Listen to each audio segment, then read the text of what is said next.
Welcome! This video will explain the quickest and safest method of rigging D&B V and Y series line arrays.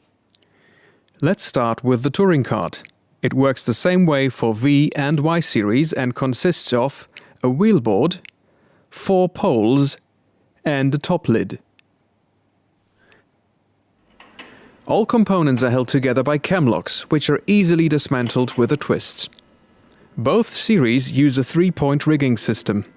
There are 2 front links and a central rigging strand with a hook-type splay link at the rear, which is used to set the splay angles. The splay angles influence the acoustic behavior of a line array and have to be determined in array calc first.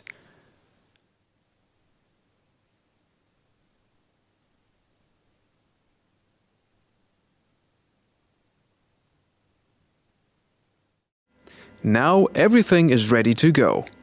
First, undo all rear locking pins.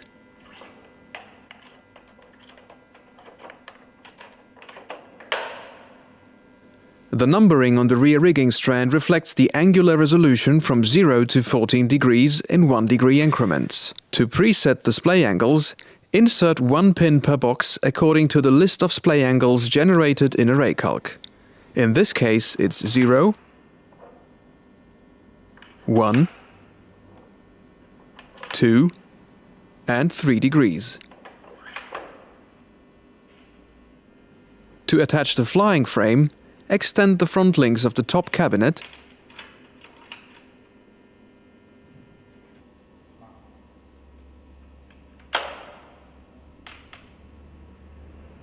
then check that the front links of the other cabinets are engaged correctly.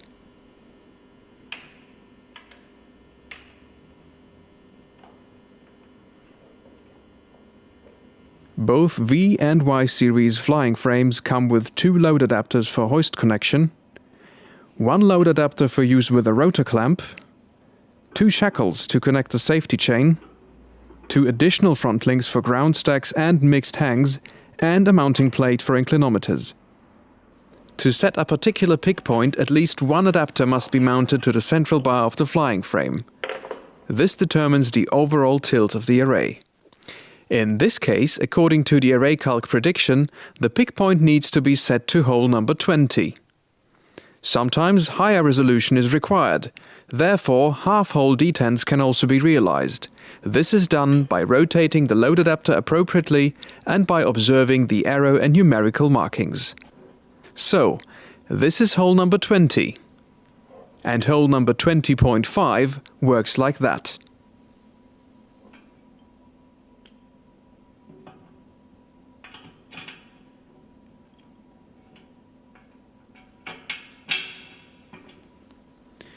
The easiest way to get the frame out of the case is to use the chain motor. For applications where the chain motor is directly above the frame, it is recommended to use the hoist connector chain, shown here. It will prevent the chain bag from touching the frame.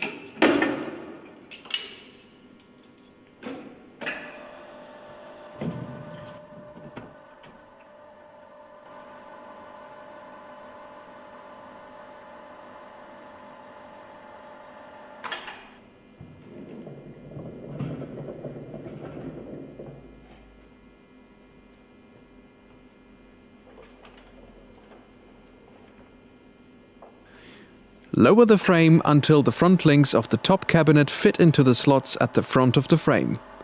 Then insert the pins on both sides.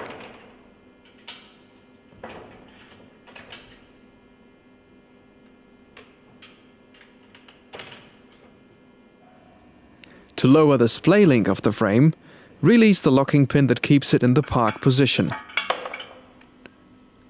Lower the flying frame a bit and gently guide the hook so it engages the rear pin of the uppermost box. Insert the safety pin to make this connection permanent. As the array is pulled out of the cart, the rear link of the frame and all other splay links will interlock with the preset pins automatically.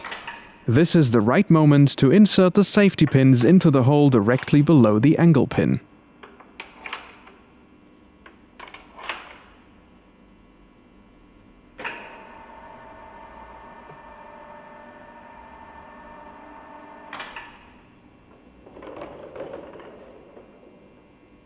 We'll follow the same process for the next set of 4 boxes, but this time with display angles of 4, 8, 12 and 14 degrees.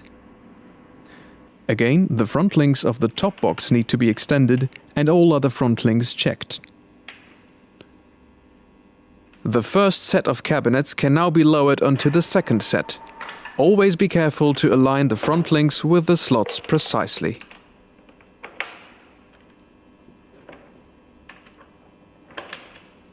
Raise the whole array out of the touring cart. Again, display links will interlock automatically. Don't forget to engage the remaining safety pins.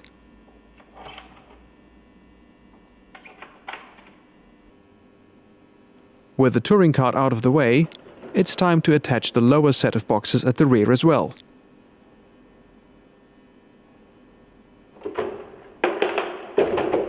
And don't forget the safety pin. The only problem now is an aesthetic one.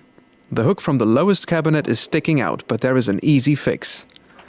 Just disengage the lowest box briefly, place the hook straight up into its parking position, reattach the display pin and re-engage it with the box above, and again, don't forget the safety pin.